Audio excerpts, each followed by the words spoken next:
एक समय था जब सलमान भाई अपने फैंस के लिए फिल्में बनाया करते थे। फिर वो समय आ गया जब सलमान भाई फिल्में बनाने लग गए अपने हेटर्स के लिए, ताकि वो लोग बेचारे अपने सैड लाइफ में थोड़ा हंसी ठट्टा कर सके, रिव्यू मजाक बना के 4 पैसे कमा सके। अब सलमान भाई की वो फिल्में देख के जो फीलिंग उनके फैंस को आती थी, ये पिक्चर देख के भाई सेम फीलिंग आयुष्मान खुराना के फैंस को भी आने वाली है। 4 साल बाद राज शेट्टी ने ड्रीम गर्ल का सीक्वल निकाला और ट्रेलर के साथ ही जनता में फुल ऑन एक्साइटमेंट भर दी। मैं खुद अपने सास ससुर को ले जाने वाला था यार पिक्चर देखने के लिए। अच्छा वो नहीं लेके गया, वरना पिक्चर देखने के बाद अपनी लड़की से वही कहते, देखो हमने तो पहले कहा था लड़का सही नहीं है ये। सीक्वल्स के महीने में ड्रीम गर्ल का भी सीक्वल फाइनली आ ही गया, जिसको मैंने फर्स्ट डे फर्स्ट शो पे देखा और अगले 5 पॉइंट्स में मैं आप लोग को बताऊंगा मुझे फिल्म कैसी लगी और क्यों। Because I am Jain and you are watching.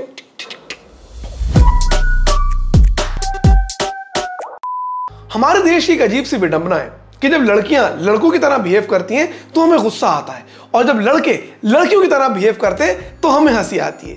अब इस विडंबना को सुलझाने से आसान है इस विडंबना के साथ हंसना। और बात ठीक भी है भाई साहब, समाज के साथ हंसो या समाज के ऊपर, हंसना जरूरी है, क्योंकि पॉलिटिक्स, न्यूज, क्रिकेट, रिश्ते, हर चीज देख के तो वैसे भी इंसान को रोना ही आता है। और फिल्मों का भी वही हाल है। लोग कहते हैं कि भाई साहब स्ट्रेस से हेयर फॉल होता है, मेरा हेयर फॉल कोई स्ट्रेस से नहीं हो रहा है, आंटू झाटू फिल्में देख के जो मैं अपने बाल नोचता हूं उससे हो रहा है। ऐसे में जब थोड़ी ढंग की फिल्में आने लगी तब जाकर भैया जान में जाना है कि चलो ठीक है अपने बाल तो बच गए। फिर सारी रियलाइजेशन हो गई कि अपना धंधा तो खराब पिक्चरों के ऊपर चलता है, उसका अपन मजाक उड़ाते हैं, वो जनता देखती है।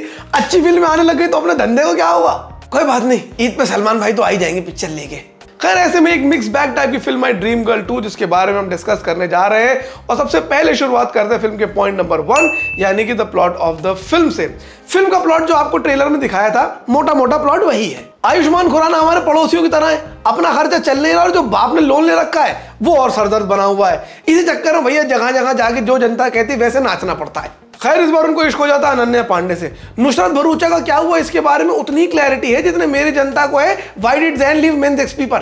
But honestly I felt that it deserved an explanation.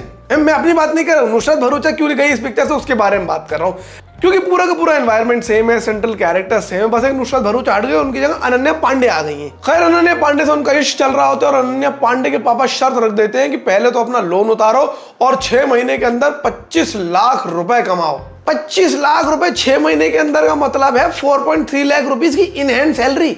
अबे अगर वो मथुरा के अंदर 4.3 लाख रुपीस की इन हैंड सैलरी पा लेगा तो तुम्हारी लड़की से क्यों शादी करेगा, डायरेक्ट चंकी पांडे की लड़की से नहीं कर लेगा। खैर लगान के भुवन की तरह ई नामुमकिन शर्त इस लड़के ने मंजूर कर ली। और अनन्या पांडे का कैरेक्टर को भी ये नहीं कि अपने बाप को समझाए कि क्या बकचोदी कर रहे हो पापा, वो भी चिल हो गए, ठीक है चलो 6 महीने अपन चिल करते हैं, 25 लाख रुपए कमा लेंगे तो स्विट्जरलैंड चली जाऊंगी हनीमून पे। और अब ये करने का एक ही तरीका इन लोगों को समझ में आता है, लेडीज बन के बार डांसर में डांस करने लग जाओ।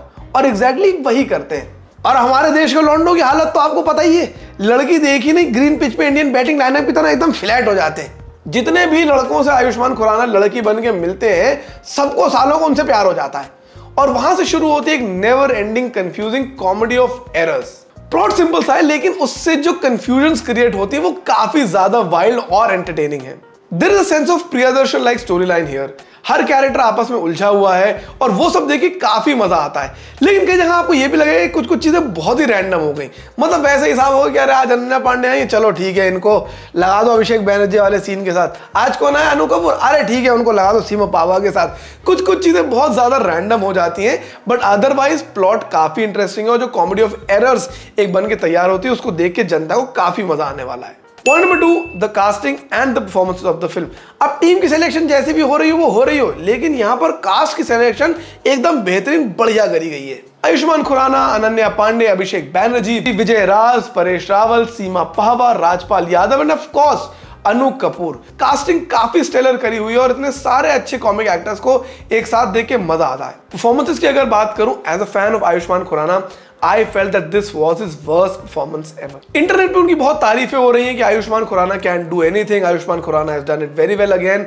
देखो भाई साहब, एक बोल्ड कैरेक्टर कर देना does not mean that you are out of scrutiny. तुमने एक बोल्ड कैरेक्टर करा है, पॉलिटिकल पार्टी नहीं बदली कि तुम पे कोई स्क्रूटनी ना हो। अब वो उनके कैरेक्टर का विजन था, उनकी अपनी परफॉर्मेंस थी या क्या था, but he looked very very average in what he did.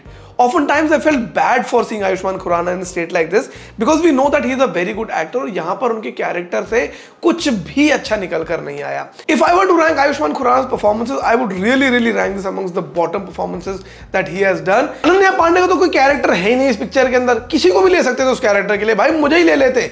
जनता तो देख ही चुकी कितनी बढ़िया लड़की बनता हूं मैं. उनका कैरेक्टर बस इतना सही है कि वो गर्लफ्रेंड है. बीच बीच में आयुष्मान खुराना को फोन कर लेती है, थोड़ा बहुत आगे डांस वांस कर लिया इधर उधर, एक दो बार शक कर दिया, कोई डायलॉग किसी और को देने तो उनको दिलवा दिए. उनके कैरेक्टर में स्कोप था ही नहीं और जितना था उन्होंने ठीक ठाक कर लिया. बढ़िया एक्टिंग अगर किसी ने करी है तो विजय राज और अनु कपूर ने. They both are fantastic actors. ये बात तो हर इंसान को पता है, लेकिन उनकी कॉमिक टाइमिंग्स, उनके कैरेक्टर का प्रेजेंस इस पिक्चर के अंदर काफी ज्यादा निखर कर सामने आया. मजा आया उनको ओवरऑल इस पिक्चर में देखकर. अभिषेक बैनर्जी के डायलॉग्स भी बहुत कम थे and the same was the case with Rajpal Yadav. दोनों को आई फेल्ट की वेस्ट कर दिया गया. इतने बढ़िया टैलेंट थे और काफी ज्यादा चीजें कैरेक्टर से निकल सकती थी, वो निकाली नहीं गई हैं. Seema Pahwa and Paresh Rawal are both very good in whatever characters they have been given. So अगर मैं सेंट्रल पेयर की बात हटा दूं, ओवरऑल परफॉर्मेंसेस काफी बढ़िया हैं. That also includes Manjot Singh. Point number 3, the writing of the film. भाई इस पिक्चर की राइटिंग तुम्हारे दोस्तों की गर्लफ्रेंड के सिग्नल्स की तरह है, एकदम मिक्स. कुछ समझ में नहीं आ रहा है कि बढ़िया है कि खराब है. कुछ जगह पर राइटिंग बहुत विटी है, बहुत ही ज्यादा फनी है, मजेदार हंसी आती है और कुछ जगह पर तो एकदम क्रिंज घटिया डायलॉग है भैया. और भर के डबल मीनिंग डायलॉग्स हैं which actually have just one meaning.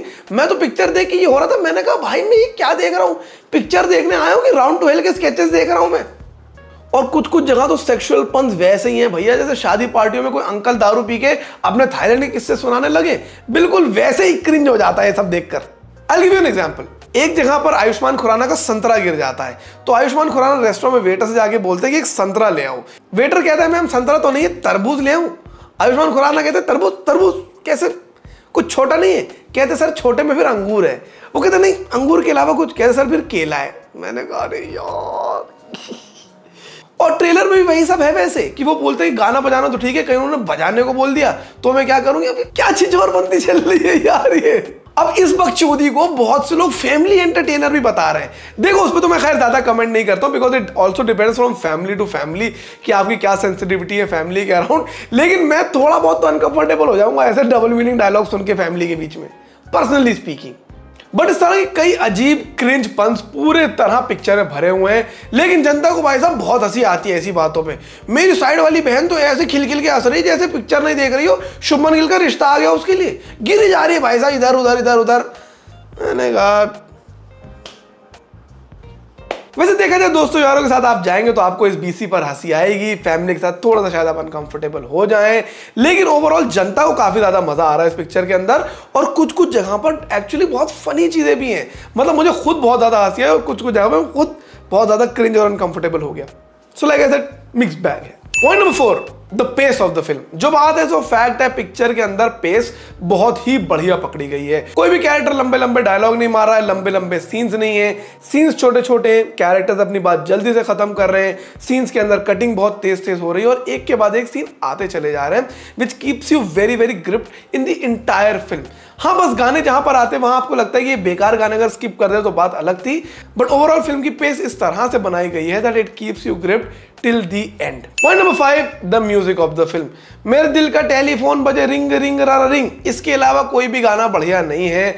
Music के बहुत सारे एलिमेंट उठाए गए हैं, मतलब बॉलीवुड की हर जो मशहूर गाना था उसको आउट ऑफ कॉन्टेक्स्ट लगा दिया गया है, उससे कॉमेडी क्रिएट करने की कोशिश की गई है. लेकिन ओवरऑल अगर मैं बात करूं तो फिल्म की म्यूजिक भी ठीक ठाक है. There is nothing great in the film. अब यहां पर भी एक विडंबना थी कि मैं फिल्म की म्यूजिक के बारे में बात करूं, फिल्म के एंडिंग के बारे में, लेकिन फिर मैंने सोचा कि एंडिंग तुम लोग देख ही लो तो बेटर है, तो इसलिए मैं उसके बारे में कमेंट नहीं कर रहा हूं. जब देख कर आना तो बताना कि तुम्हें अंडरवेलमिंग लगी या नहीं लगी. ओवरऑल अगर मैं बात करूं इस फिल्म की तो मैं इस फिल्म को देना चाहता हूं 2.5 stars out of 5. 1 star plot के लिए, 1 स्टार एक्टिंग के लिए और आधा स्टार फिल्म की राइटिंग के लिए, जो कि मुझे समझ ही नहीं आया कि अच्छी है या बुरी है. आप लोग अगर थिएटर जाना चाहते हो तो बिल्कुल जाकर इसे देखें, बट अगर जनता ये कह रही है कि फुल फैमिली एंटरटेनर है, उसका डिस्क्लेमर मैं दे दूं कि थोड़ी सी चीजें डिस्टर्बिंग आपको लग सकती हैं. बाकी अगर आप लोग को मेरा रिव्यू अच्छा लगा तो इसे लाइक कीजिएगा, अपना ओपिनियन कमेंट में मुझे बताइएगा और सब्सक्राइब कीजिएगा मेरे चैनल को, ताकि जब भी मैं ऐसे रिव्यूज लेकर आऊं तो आप लोगों को टाइमली पता चल सके. बाकी नमस्कार, सी यू, टाटा, बाय बाय. मेरे व्लॉग्स चैनल भी उनको भी सब्सक्राइब कर लीजिएगा. बाकी मैं जा रहा हूं, कहीं भी जाऊं तुमसे क्या मतलब.